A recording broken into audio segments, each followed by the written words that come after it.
কলকাতার shopping culture কি এবার বড় পরিবর্তনের মুখে? একটার পর একটা জনপ্রিয় মল, আর তার মালিকানা চলে যাচ্ছে বিদেশি সংস্থার হাতে। প্রশ্ন উঠছে, এটা কি শুধুই ব্যবসা, নাকি শহরের অর্থনীতিতে শুরু হচ্ছে নতুন অধ্যায়? সাউথ সিটির পর এবার নজরে দমদম নাগেরবাজারের অন্যতম ব্যস্ত শপিং হাব ডায়মন্ড প্লাজা। ৩৪৭.৫০ কোটি টাকার বিশাল চুক্তি। এই মলটি অধিগ্রহণ করতে চলেছে মার্কিন সংস্থা ব্ল্যাকস্টোন ইনকর্পোরেটেড। তবে সরাসরি নয়, একটি বিশেষ বিনিয়োগ ট্রাস্টের মাধ্যমে, নেক্সাস সিলেক্ট ট্রাস্ট। এই ট্রাস্ট কি, কেন এই পথেই বিনিয়োগ? এটাই কি ভবিষ্যতের রিয়েল এস্টেট মডেল? ২০১১ সালে চালু হওয়া প্রায় ২.৪৫ লক্ষ বর্গফুটের এই মল শুধু কেনাকাটার জায়গা নয়, বরং হাজারো মানুষের প্রতিদিনের গন্তব্য। এখানে রয়েছে Pantaloons, PVR Cinemas, Reliance Trend, Smarts Bazaar, Max Fashion, KFC, Barbeque Nation ইত্যাদি। অর্থাৎ একই ছাদের নিচে বিনোদন, কেনাকাটা, খাবার সমস্ত কিছুই। কিন্তু হঠাৎ কেন এই আগ্রহ? কারণ এই প্রথম নয়, এর আগেই কলকাতার অন্যতম বড় মল সাউথ সিটি মল অধিগ্রহণ করেছে এই একই সংস্থা। তাহলে কি কলকাতা এখন তাদের টার্গেট মার্কেট?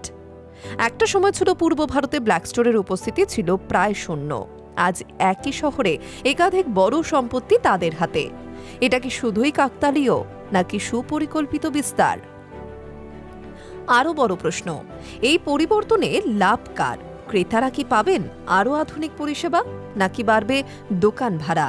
চাপ পড়বে ছোট ব্যবসায়ীদের উপর? ডায়মন্ড প্লাজার মালিকানা এতদিন ছিল কাজারিয়া পরিবারের হাতে। তাহলে কেন তারা বিক্রি করলেন? বাজারের চাপ, নাকি লাভজনক অফার? বিশেষজ্ঞদের মতে REIT বা রিয়েল এস্টেট ইনভেস্টমেন্ট ট্রাস্ট এখন ভারতের বাজারে নতুন দিশা দেখাচ্ছে। বড় সংস্থাগুলি সরাসরি সম্পত্তি না কিনে এই ট্রাস্টের মাধ্যমে বিনিয়োগ করছে, কারণ এতে ঝুঁকি কম, রিটার্ন স্থিতিশীল, আর বিনিয়োগকারীদের অংশগ্রহণও বাড়ে। কিন্তু এখানেই শেষ নয়।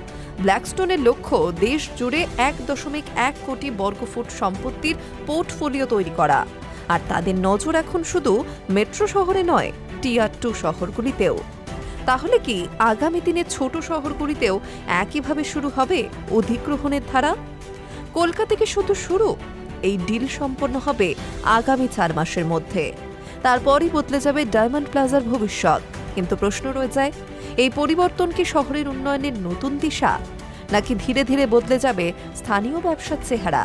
একটি মল, একটি চুক্তি, কিন্তু তার প্রভাব অনেক বিস্তার। ডায়মন্ড প্লাজার এই অধিগ্রহণ শুধু মালিকানা বদল নয়, বরং কলকাতার বাণিজ্যিক মানচিত্রে নতুন অধ্যায়ের সূচনা। তাহলে এখন ভাবার বিষয়, বিদেশে বিনিয়োগ কি শহরকে এগিয়ে নেবে, নাকি এতে হারিয়ে যাবে স্থানীয় স্বাতন্ত্র্য? High news network.